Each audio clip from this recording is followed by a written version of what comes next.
Welcome, everybody, to the fourth public forum on American foreign policy. Bates Gill and Michael Brown are with us again, as they have been in the past, and we are delighted to welcome them back to Singapore from overseas.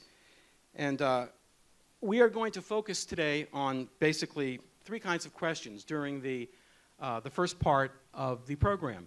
And the second part of the program, you will be the stars, as we will create a question and answer extravaganza with our two guests. Let me, however, start by introducing a bit more fully our guests. Michael Brown, as you just heard, is Professor of International Affairs at George Washington University's Elliott School of International Affairs. He was dean there for, 11 years, and he's survived. Previously held senior positions at Georgetown University's School of Foreign Service, the Kennedy School of Government at Harvard, and at the International Institute for Strategic Studies, which I think is in London.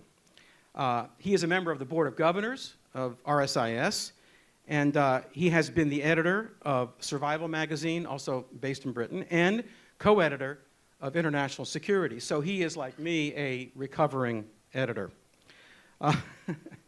He's also the author of the book Flying Blind, The Politics of the U.S. Strategic Bomber Program, which won the Edgar Furness National Security Book Award. And it says here that he is the editor and co-editor of 22 books, which seems impossible because he's just not that old. But I take it as I read it, including Grave New World, Security Challenges in the 21st Century, and his PhD is from Cornell University up in beautiful Ithaca, New York. Bates Gill is a professor of Asia-Pacific Security Studies at Macquarie University in Sydney, Australia. He's also a member of the Board of Governors here at RSIS and an associate fellow with the Royal Institute of International Affairs, Chatham House, London. A 30-year international career as a scholar, policy advisor, and institution builder, having held leadership positions at the Brookings Institute, the Center for Strategic and International Studies, I presume both in Washington, and the Stockholm International Peace Research Institute, and the University of Sydney. Author or editor of 8 books and 200 other publications, mostly focused on international security affairs, with a particular emphasis on China, Sino-American relations, and the regional order in East Asia, and has his doctorate from the Woodrow Wilson Department of Government and Foreign Affairs at the University of Virginia, my original home state. So, welcome, gentlemen. Let us begin by talking about American domestic politics and their likely effect on U.S. foreign policy over the next 11, 12 months, year, and so forth. It's an odd time in the United States, to put it generously. We have a president who has been impeached, only the third time that's happened in American history. And we still have basically most of a year to go to get to the November 2020 election. How do you think the concentrated politics of an electoral season, especially one that has been compounded by this drama of impeachment, is likely to affect American foreign policy over the next 10 to 12 months? We start with you, Bates. Sure. I don't think it's going to be very pretty. I think it's going to be a bit of a mess, and for two reasons. One, and this would be maybe the more traditional way of interpreting it, is because of the distractions of the domestic debates and discussions, the electoral season, what little attention this president pays to foreign affairs will be even further limited. But also, and I know you warned us not to talk about today's news, but I think, nevertheless, I think we may well see more in the way of what we have seen over the past week. That is, a president who sees in foreign activity an opportunity to deflect the attention that's being paid on these issues at home. I don't think this is the last time we'll see that in this electoral cycle, and that too, I think, is not necessarily a good thing. Michael, would you like to? Oops. Yeah, like to add a comment or take an orthogonal angle at this question? Yeah, let me jump in on this. So every politician likes to win, Every first-term American president, with hardly any exceptions, wants a second term. So that's kind of the background to all of this. But Donald Trump is in a special category. I think Donald Trump's fixation and obsession with winning the 2020 election is off the charts.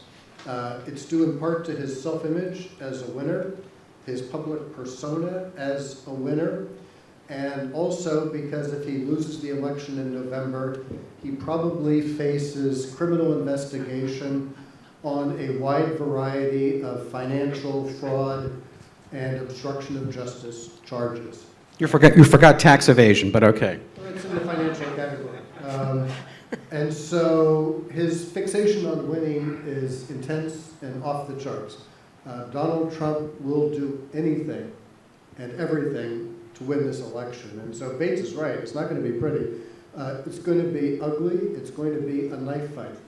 And he will do anything against his opponents to win, and he'll do anything in foreign policy to help him win. Now, I think one of the things to keep in mind is that when we talk about whether or not the election is affecting Donald Trump's foreign policy decisions, we're not likely to have a lot of direct evidence about that. I mean, presidents and prime ministers and politicians rarely will admit that they have done something purely out of political electoral calculations. And so a lot of this is going to be speculation and inference on our part. But I think knowing what we know about Trump's personality and the way he's lived his life, he will do anything he can to win. Just in terms of policy, I think economic policy issues are a bit more predictable than security policy. It's important for Donald Trump to have a strong and hopefully growing economy in 2020. We can talk more about this if you want. And so I think that's going to lead him, as I've predicted and many people have predicted, to strike trade deals in the run-up to the election to stabilize the economy and maybe give the economy a bit of a boost.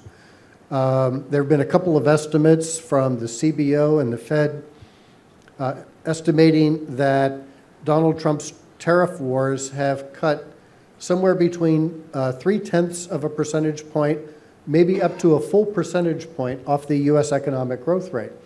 And so if he can pull back on the tariffs and stabilize things a bit, he can give himself a little boost going into November. And I think that's one of the motivations behind some of the trade agreements that we've seen.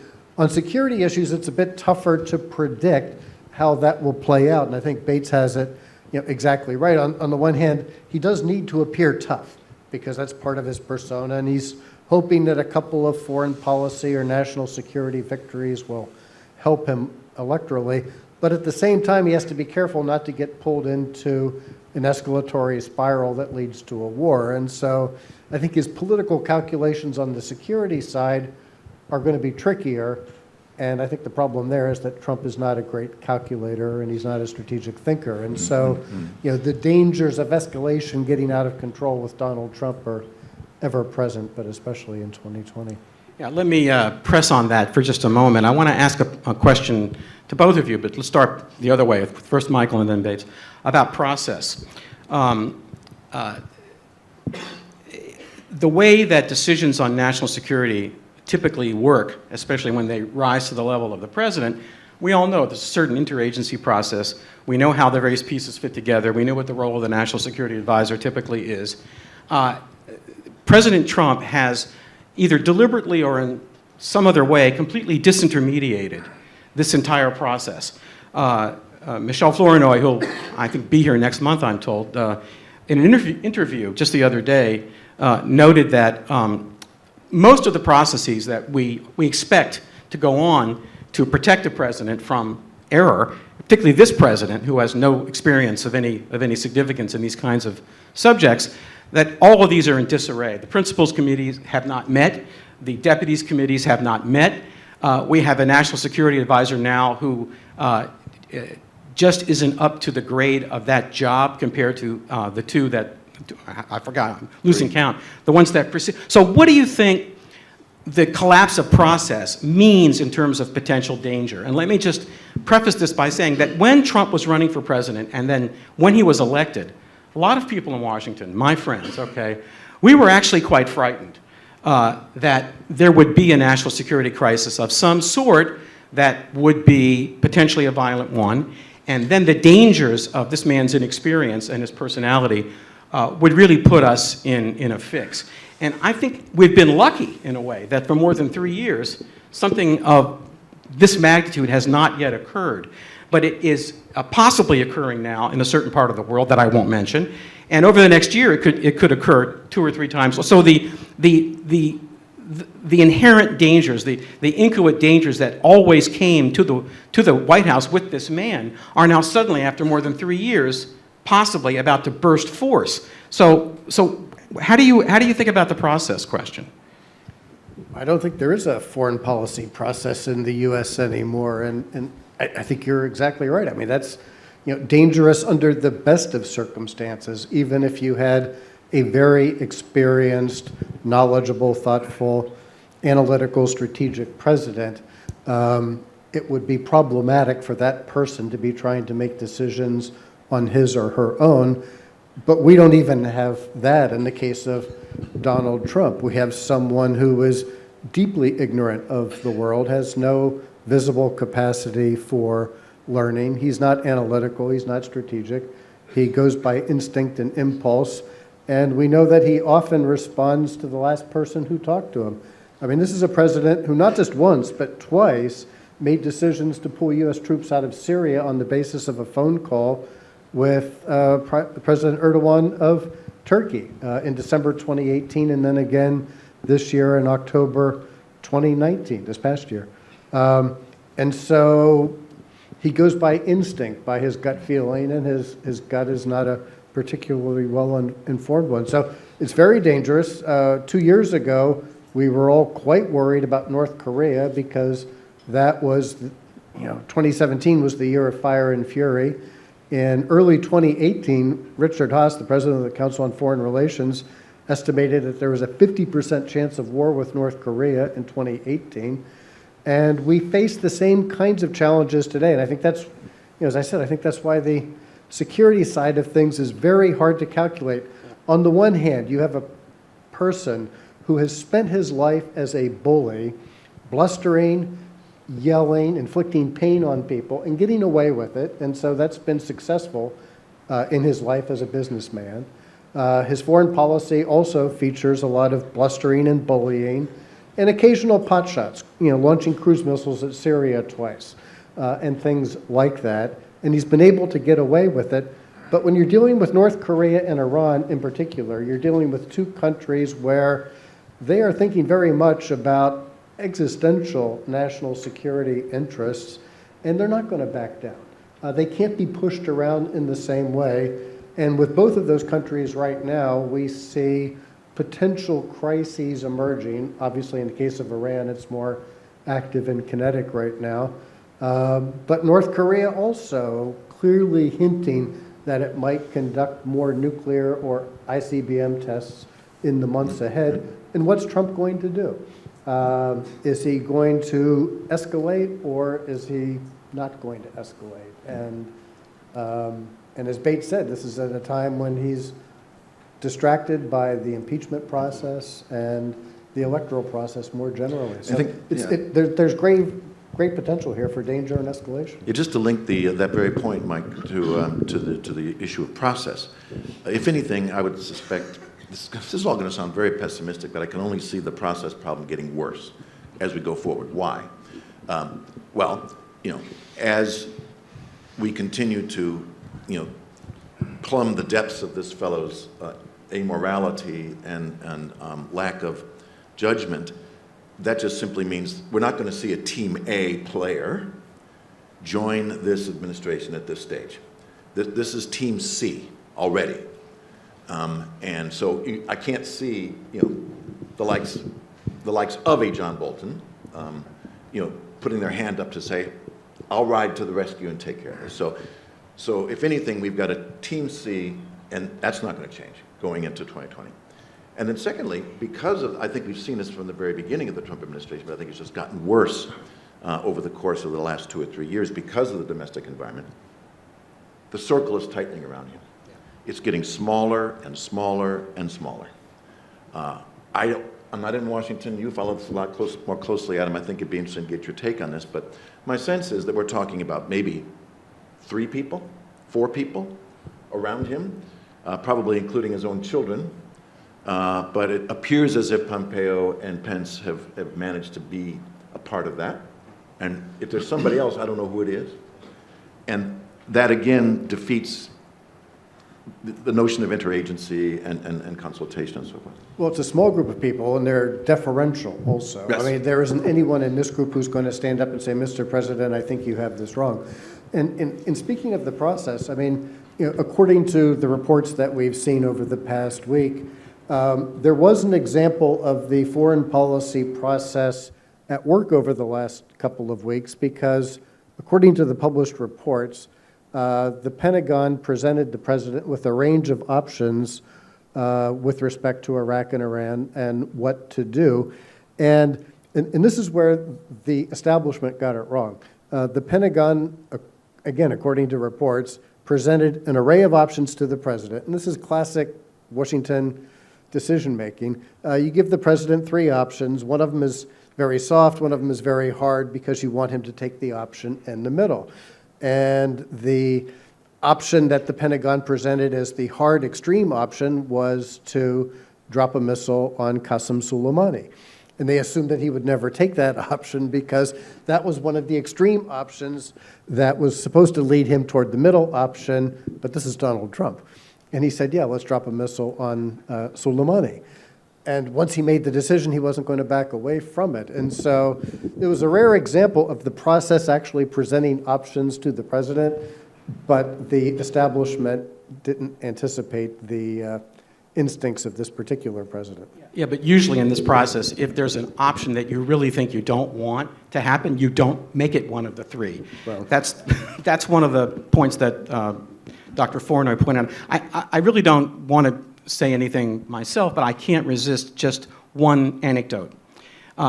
In the process, one of the actors in the process is the American intelligence community, for better or for worse, sometimes not. But in any event, I was at Fort Meade April before last, and I had a conversation with Admiral Mike Rogers, whom I've known for some time, and he told me a story. And he didn't tell me not to repeat it, so I will. In February or March 2017, he was in the Oval Office with the president and a few other assorted and sundry individuals, and had with him in his hand unredacted intelligence, signal intelligence, that's what NSA does, of Russian tampering with the November 2016 United States election. And Admiral Rogers showed the president these documents. And the president's response was as follows, and I'm quoting Admiral Rogers, "Well, I have another view," close quote. Admiral Rogers was not sure what that meant, but the meeting ended pretty quickly at that point. He got back in his car, headed back toward Fort Meade, and later it dawned on him, he thought, what the president meant. And that is that the president meant that he thought the documents that Admiral Rogers was showing him were fake, were forged. The president apparently really does believe in the deep state conspiracy. So the reason why this matters is because as we go forward and as we may encounter national security decision points in crises or not in crises, the usual role of the intelligence agencies in the United States will simply be negated because the man who's sitting in the Oval Office has a deep state conspiracy theory of what the intelligence agencies are up to. I just thought I'd toss that out to cheer you up. Last thing I want to ask about in terms of American domestic politics. As both of you already pointed out, a lot of what the president says and does with respect to foreign policy is really not about foreign policy. They are meant to be domestic political signals to his constituency and would-be constituency. So looking specifically at Asia, can you identify any ramifications of this phenomenon of talking about foreign policy but really doing it in such a way that it's more of a domestic political signal? How has that affected Asia policy in particular? And if you can think of an example, not just of Asia, but also Southeast Asia, just as an example, how has this rigmarole a mashing up of domestic political signaling about foreign policy affected U.S. policy in Asia. Bates, you want to start? Well, I think the clearest manifestation of that is his his approach to his base, which argues that America's number one. America's been dragged around and fooled and inveigled by its allies that aren't paying their fair share. They've been tricked by these allies, and even by China, right, over the years. And so I think he's trying to make the case to, let's call it the blue-collar worker in states like Wisconsin and Michigan and Pennsylvania, who themselves feel that they've been cheated by foreigners. And he plays that up, that he's going to have a tougher position he's going to extract more money out of the foreign friends and allies. He's going to extract better deals out of them, and of course, in the case of China, stand up to and be tougher on trade issues. So, in my view, that's all been less so with China. I think there's some justification to some of his thinking vis-a-vis China, but I think it's been disastrous in terms of alliance policy. Well, we see it also in terms of trade policy. I mean, Trump pulled out of the TPP a few days after assuming office in 2017 because it was one of his promises to his base during the campaign. And as I was saying before, I think on trade issues, the so-called Phase 1 deal that apparently is going to be signed in the next week or so with China, I think is also Trump recognizing that he needs to take some of the economic pain and pressure off of his base. Farm bankruptcies in the United States have gone up over the past year. Manufacturing has gone down. Those are two important parts of Trump's base, and he said he was going to help those folks, and he's actually hurt them. It's Trump's policies that have inflicted that pain. That's, of course, not the way he presents it, but he does have that in mind thinking about 2020. Just one other thing on 2020 is, we also need to keep in mind that, it's a two-way street, and other countries are also thinking about how they can influence the U.S. election. And we know that some leaders would very much like Trump to be reelected, Vladimir Putin being at the top of that list. I think a key question, and I don't know the answer to it, is what does Xi Jinping want? Does he want 4 more years of Donald Trump or not? Because I think he actually has the capacity to influence the dynamics of 2020 quite a lot in terms of how things are going economically. My advice to Chinese friends is that they surely would like to have Donald Trump as president for another 4 years. If I were in Beijing, I think that would be an excellent outcome. The perfect segue to get into the second question that we want to discuss. So we're moving from domestic to the broadest possible, the outer concentric circle, to talk about the international system writ large, both with respect to economics and especially with respect to security. And then we'll come back to the region in the third question. Let me start by asking this. The grand strategy of the United States since the end of the roughly since the end of the Second World War is pretty well known. It's essentially been to provide common security goods to the world. It's been to forward deploy American forces at the brackets of Eurasia in order to anti-American military force, to play a role in those regions for 2 reasons: to bolster them against the possibility of a hegemon intruding on East Asia or peninsular Europe, traditional American strategy, but also to suppress security competitions in those regions, suppress the incentives for weapons of mass destruction and proliferation. I mean, this is the grand strategy of the United States. It was a successful strategy in that it endured through the end of the Cold War. Then after 1991, we had a period of ambiguity about what American grand strategy really was. There has been some erosion of the understanding of this grand strategy. There has been a question of whether it's still valid or relevant. All right? How would you describe Donald Trump's grand strategy? All we know about it is MAGA, Make America Great Again, and America First, which is a quote from Charles Lindbergh from the 19... But where's the strategy? What is the strategy? Is there a strategy? Does Donald Trump just have what Lionel Trilling once called irritable mental gestures masquerading as ideas? Or is there actually some sort of a strategy here? No, there's no strategy, I think, with Donald Trump. He is often criticized for being someone who's erratic and flip-flopping on issues. But as you pointed out, Adam, he actually does have a few fixed beliefs. In terms of international affairs, one of his fixed beliefs is that bilateral trade balances really matter. This is a mercantilist economic view that has been out of fashion for the past 200, 250 years. And one of his economic advisors apparently spent a lot of time trying to explain to him that it doesn't matter. And his response was very similar to the response in the story you told. He said, it's something I've always believed. And Donald Trump is a person of fixed beliefs. He believes that matters. He has a fixed belief that trade wars are good and easy to win. He has fixed beliefs on multilateralism. He hates it.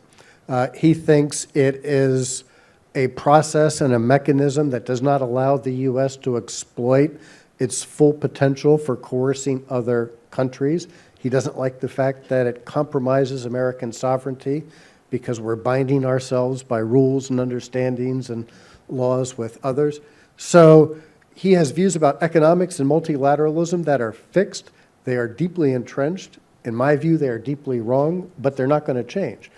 But those beliefs, even if you accumulate them all together and put them side by side, don't constitute a grand strategy. They're just some of his policy-making guidelines for how he acts in the world. And I don't think he has or is capable of having a grand strategy. And that's a real problem for any country, but especially for a big country like the U.S. that's played an important role in world affairs. Just to be hopefully controversial, I'll say that he has one. I don't know how firmly I believe this, but I mean, take a look at the national security strategy published, what, a year or 2 years ago now, right? Great power competition. They say this, they trumpeted it. That could be a strategy. And I think generally speaking, it's probably the right way to look at what America is up against in the next 20, 30, 40 years. Competition with the likes of China particularly, but also, of course, others, maybe Russia. But that's where it ends. That's where it ends. It's an idea. It's a notion. But everything that should flow from that in the form of strategy is not there. It's just simply not there. Not least in what I've already talked about, and is my hobby horse here in this region, is just how little he and his team seem to care about their friends and allies in the region, and how that could be a part of a grand strategy to compete with China. So I'll give them, 1 point for at least having a good idea, but then 0 points for not going anywhere with it. I would say, and I know we agree on much more than we disagree on, I think it was a wonderful document. It was written by smart people on the National Security Council staff. I would bet my house that Donald Trump didn't read it. I don't even think he read the 2-page preface that he signed. And so that was his administration's grand strategy. I think the NSC and the Pentagon were in sync on that, but Donald Trump is in his own universe. And I think to the extent that Donald Trump has a worldview, it's a worldview where it's anarchy. It's a zero-sum competition. And his grand strategy is that America is a big, strong, powerful country. We can bully a lot of other countries, and that's what we're going to do. You said of his own personal experience. Yeah. It's interesting, though. He did take some pot shots at Syria back in April of 2017, and recently we've seen a little spurt of military action. But in between, we haven't seen very much. And the risk aversion of this president to getting involved in any kind of fisticuffs overseas seems to me to have been the main theme. Again, I might not win any popularity contests for saying this, but then again, I don't care. I think the inability to use American power in a constructive, judicious way has put the United States ultimately in a position where our adversaries do not fear us and our allies do not trust us. And that is a very dangerous situation.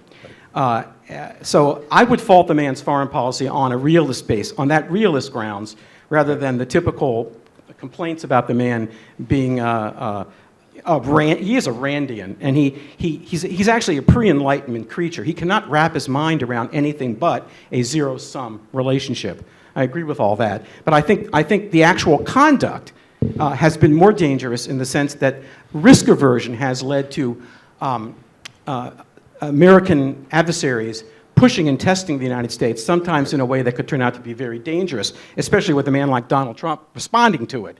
And he could do anything, practically.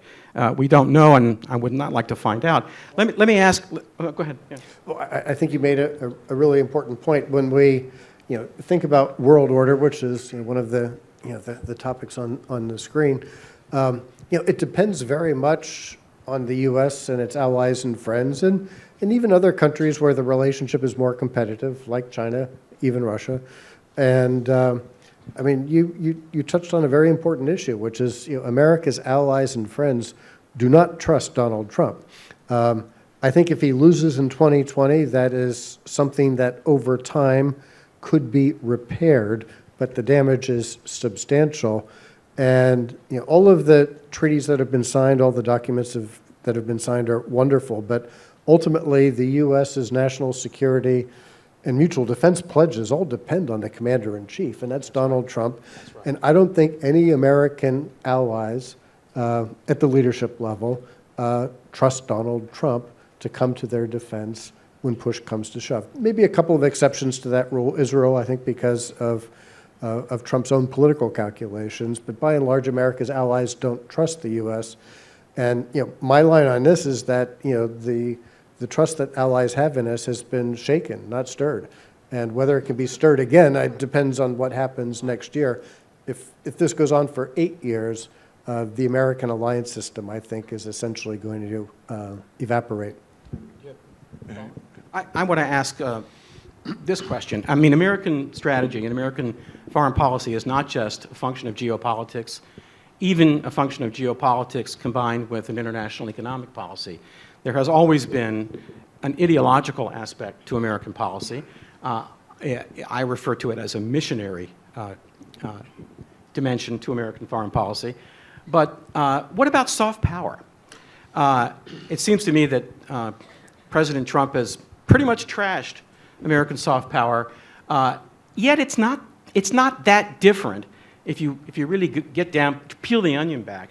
The reticence to be voluble about human rights and democracy is not that different from the Obama administration, not in substance. The tone is very different. But how do you gauge the ideological or the soft power dimension of the changes wrought by the Trump administration? Well, I think it's obviously been very, very damaging. I don't think that the president or even his senior advisors are prepared to stand up very strongly on a range of issues that I think the world looks to the United States to support. And of course, just his very behavior and way of treating others in the international system in itself, I think, just undermines any possibility that that the sort of much vaunted American soft power can be seen as in very much use right now.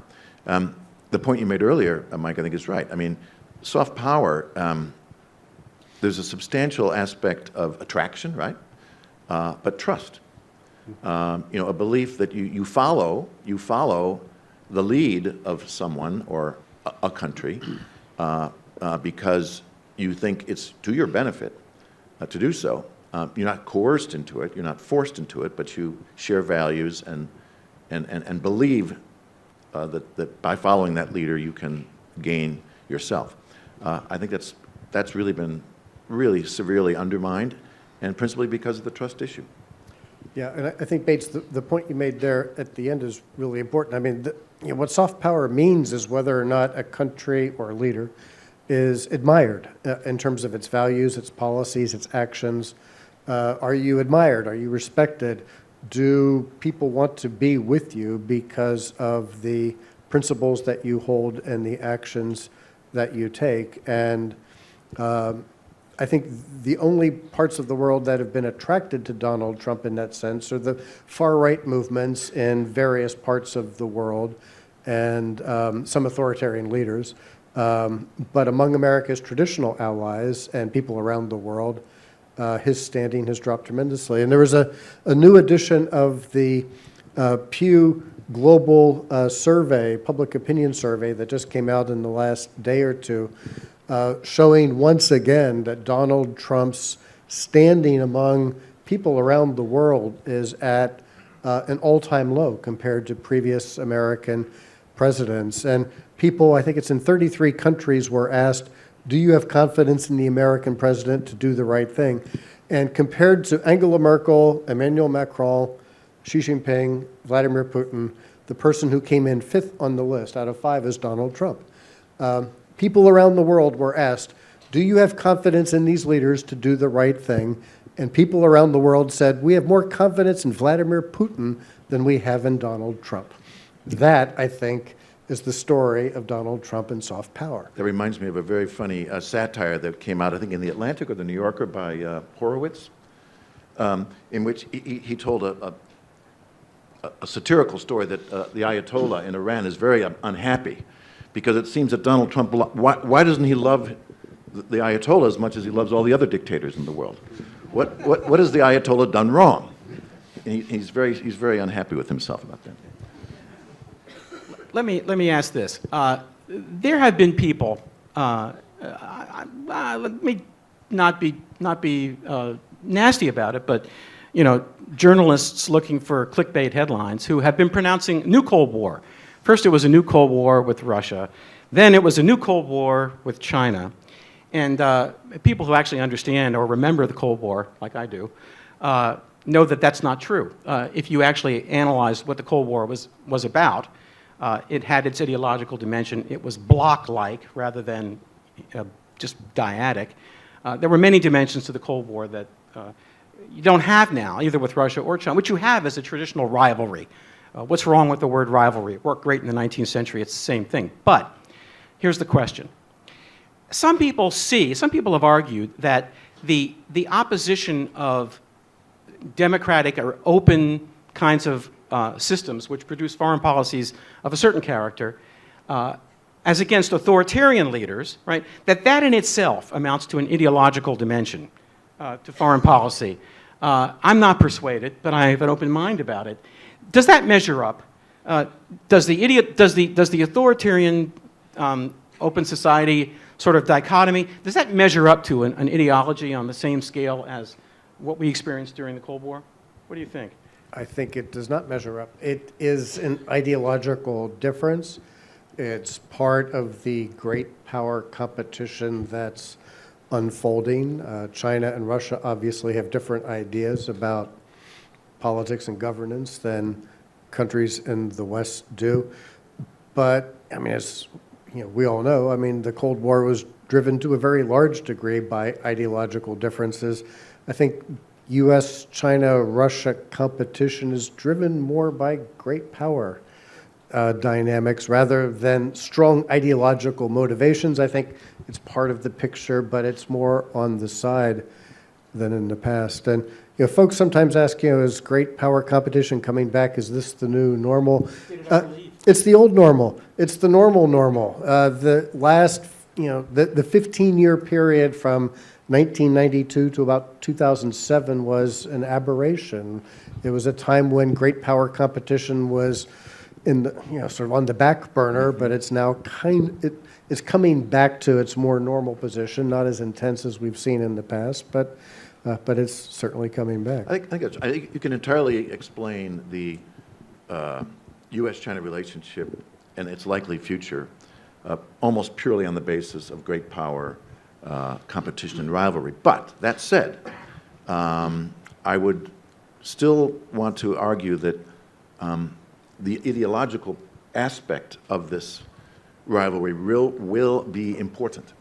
And I think it's going to be increasingly important going forward because we're unlikely to see any major change in the form of governance in China.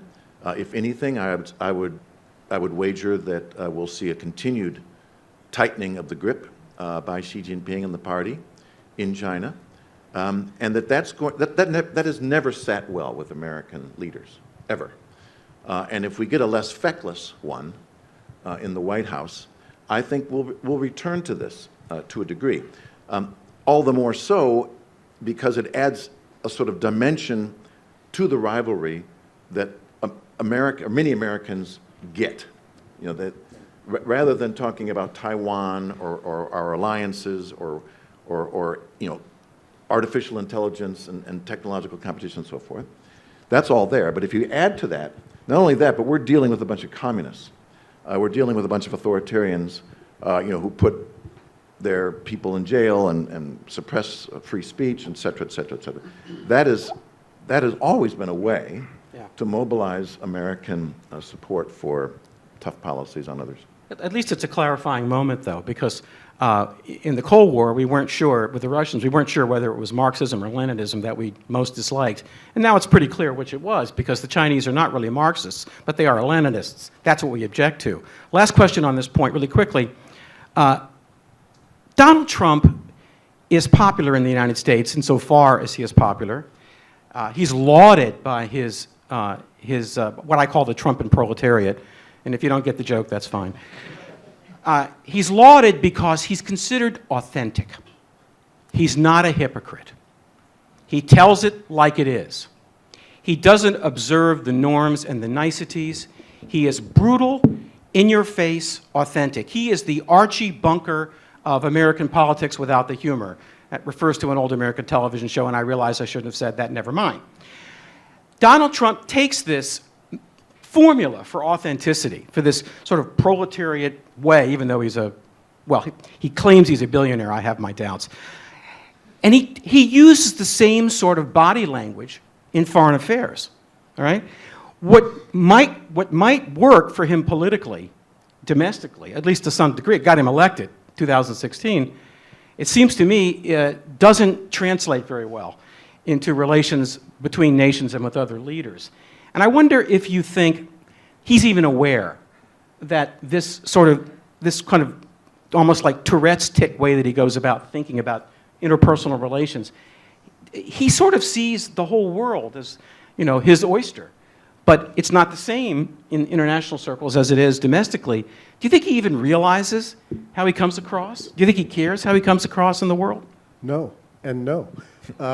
And I think he does not appreciate that his life experiences are not translating well into this new arena. I mean, if you look at the life that he's lived in a bubble where he has been the totalitarian leader of his organization, where no one ever told him that he was wrong.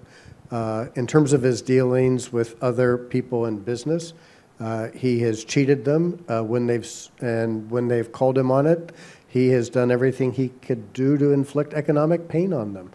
And you know, this is his life experience, and this is all he knows. It's a fixed belief, and that is the set of principles, if you want to call them that, but the set of guidelines and that he's employing now on the international stage. But it's very different from being a real estate developer in New York City. He wants to see the others in other international situations on their back foot. He's purposefully pushing people and throwing uncertainty and chaos into the situation because, as you say, that has always worked for him. The problem, of course, is that even rivals want certainty of a kind and assurances of a kind. But that's simply not how he operates. Let's move on now to the third question, coming back to the regional arena. We mentioned before in passing that when the President of the United States is such an unpredictable quantity, that it creates uncertainty, as Bates just said, among adversaries or potential adversaries, as well as among allies who suffer a deficit of trust. Let's look at the second-order effects of that in Asia. All right. If nobody can predict how the President of the United States will conduct himself with respect to great powers, except at the margins, China, how will smaller powers in Asia, let's say, how will Japan, how will Korea, how will the Philippines, how will Taiwan, how will they interpret their circumstances in that light? Might they be moved to do things as functions of self-help, what they think of self-help, that could create trouble that nobody wants? Pick your case, pick your country. If you can give an example of how this kind of structural uncertainty in the president leads people to act in ways that could prove dangerous. I think what we've seen in many cases is self-help, yes, but I don't yet detect self-help sort of in the direction of rearming or self-arming and sort of actually abandoning entirely the option of the U.S. ultimately riding to your rescue. It's too expensive, first of all, to do it, and secondly, if countries do take that step, say, Japan or even Taiwan, they risk alienating China, right? So that's a risk they don't wish to take. So, but what we do see in self-help, I think, is an effort to diversify relationships, look to other powers in the region in various ways, either through trade deals, like the CPTPP, for example, or the RCEP, or the Japan-UK trade deal, for example. Read the Australian foreign policy white paper, and there's a lot of talk in there about the need to strengthen relations with other countries in the region, like India, like Japan, etc. The underlying message in all of this is that because we are not sure what the United States is going to be all about. The problem is, of course, is that uncertain as it is, there simply is no replacing the United States as a security partner. There just isn't anybody else out there that's going to fill that void. And so capitals, I think, are really stuck here. If anything, again, I think this benefits China because clearly with the uncertainty for allies, countries like Japan, like Australia, South Korea, need to be accommodating to China because they don't know whether or not the United States really means what it says about remaining the hegemon in the region. I think one of the big changes with Donald Trump in the White House is the way the United States treats small and medium-sized countries. If you go back over the last 75 years, from the end of World War II, the Marshall Plan, the U.S. working to rebuild medium and small-sized countries in Europe, Japan and South Korea. U.S. policy toward countries is mixed. I mean, the U.S. carried out about a dozen coups, overthrowing leaders in a lot of countries, a lot of military actions. But there has been this set of allies and friendly countries where the U.S. has extended a security umbrella over other countries. That's the way it's been described by the U.S. and our friends for 75 years, the American security umbrella. With Donald Trump, there's no security umbrella. With Donald Trump, when he looks at small and medium-sized countries, he sees targets. He sees countries that can be pushed around, where he can get a better deal economically, where he frames this as redressing wrongs and burden-sharing problems and base support and things like that. But we see with America's allies and friends in Europe and in Asia, countries that are being targeted for pain because that's Donald Trump's view of smaller countries. I want to focus in on two cases in particular. I agree with you, Bates, that so far we haven't seen forms of self-help or hedging, is really what you're talking about, that look to be sort of imminently dangerous or accident-prone. But there are two cases that are special. One of them is Taiwan, and the other is Hong Kong.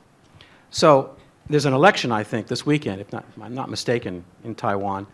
How do you think perceptions of American policy in the region, including American policy toward Hong Kong, which has been schizophrenic? The Congress did one thing.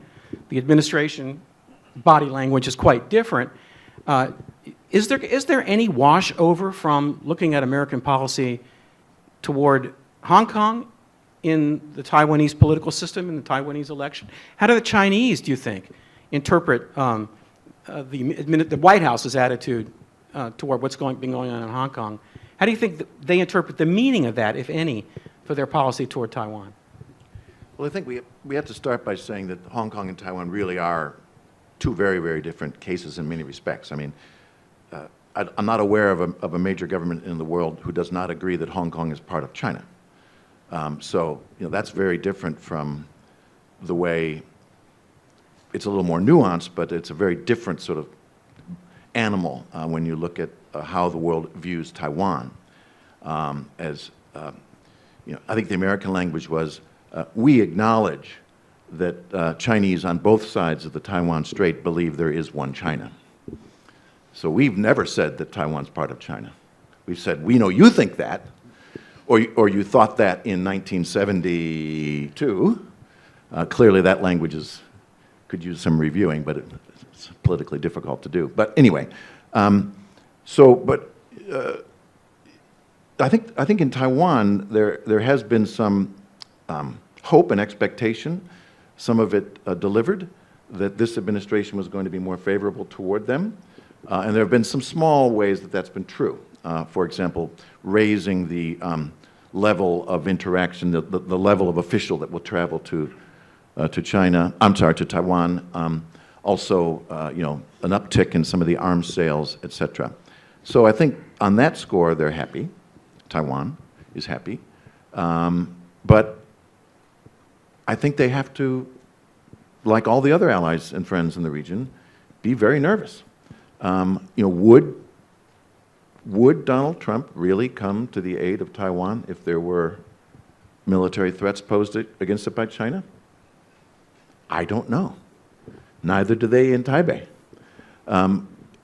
which is a very odd thing to say, because while the American security guarantee, if that's what you want to call it, to Taiwan has never been ironclad. Nevertheless, for me to sit here and say that it's possible that an American president would not, it's possible that an American president would not come to the assistance of Taiwan is just bizarre to even say it.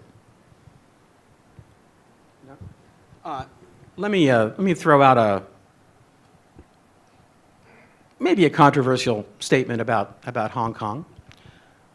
Sometimes in governments do the right things for the wrong reasons. Sometimes they do the wrong thing for what are construably the right reasons.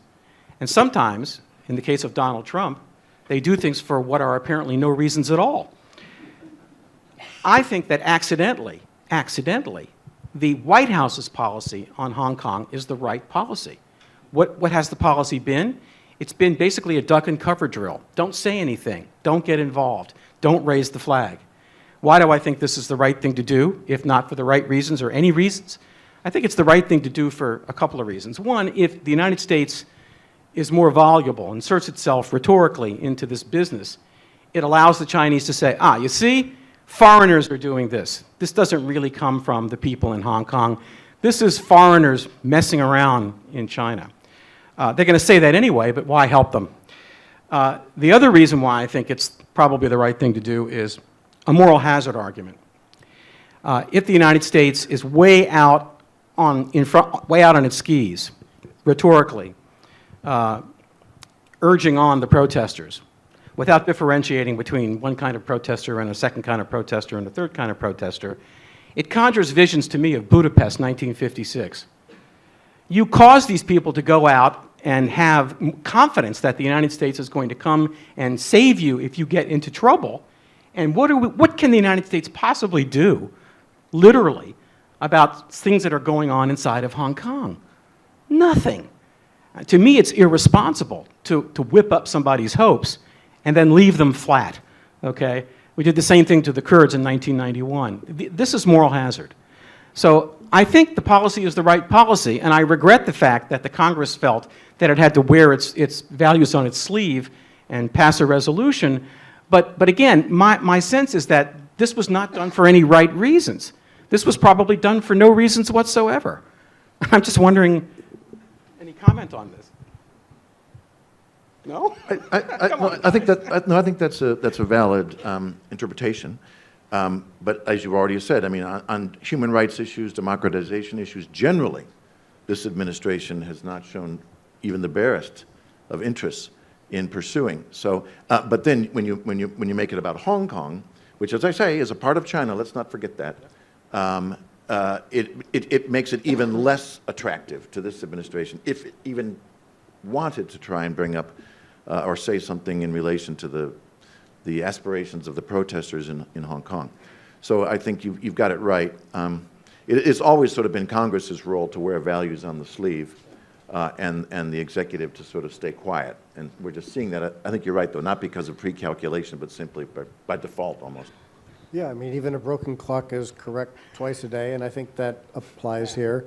And there are dangers on these issues when you follow your instincts. Barack Obama in 2011, as I recalled, said Bashar al-Assad has to go. And, well, okay, but if you're going to say that because you think it's the right thing to do, are you going to follow through? And, of course, he did not do that. And so, you know, sometimes talking the talk is useless. Sometimes talking the talk is actually counterproductive. And presidents have to be very careful about what they say.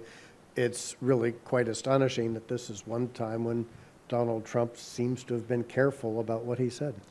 In a way, it's surprising, because I could imagine him in his what we'll call a mind for the sake of generosity. I could imagine him saying, I could get leverage over the Chinese in trade negotiations if I put my thumb on their throat in Hong Kong. But that would require him connecting two dots. So, you know, gentlemen, would you like to either one of you make a concluding comment in our formal session before we go to Q&A? Any summations or anything I forgot to ask you that I should have asked you? Well, I think one of the big questions here is world order. Yep. And we have had a sort of world order, really two phases since 1945, but what people talk about the world order today was really the Western world order up until the early 1990s. But it's been a world order based on certain understandings on security issues, the U.S. alliance system, understandings and rules on economic issues. And, you know, the pillars of the world order have been shaken very badly by Donald Trump during the first 3+ years of his, I guess it's 3 years of his presidency, not quite 3+. And, you know, we've seen that in terms of alliance relations, the fact that allies do not trust Donald Trump to follow through on security commitments. And, you know, we've seen this in economic affairs as well, with the tariff wars and also the problems with the World Trade Organization, where the appellate court now does not have enough judges to take appeals. And so if the WTO undertakes any trade dispute, whoever loses the dispute can appeal it, knowing that there's no appellate court that can resolve the appeal, which means that the WTO's enforcement capabilities have been very substantially crippled. That's a very big deal, and that has happened in the last month. And that's happened in the first 3 years of the Trump administration, when he was clearly thinking about re-election in 2020.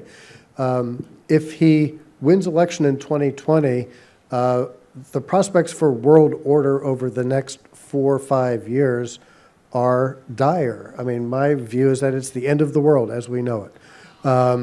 It will be a new world order. It will be a worse world order. You can't even really call it an order. I would think in terms of alliances and in terms of trade relations, and other aspects of international affairs, we will be moving toward a world of spheres of influence and great power competition where small and medium-sized countries are going to have to look out for themselves in a very different way. And if you think the world order that the impact of the Trump administration on world order over the last 3 years has been bad, I think it will be an order of magnitude greater in a second Trump administration. And just on one issue, we haven't talked about climate change, right? Climate change is going to have a huge impact on world order. I'm on a study group in D.C. where it hasn't even really come up because everyone's talking about grand strategy and alliances and trade. If Greta Thunberg were here, she would say, climate change is going to change the world order. We must do something about it, or the world as we know is going to come to an end.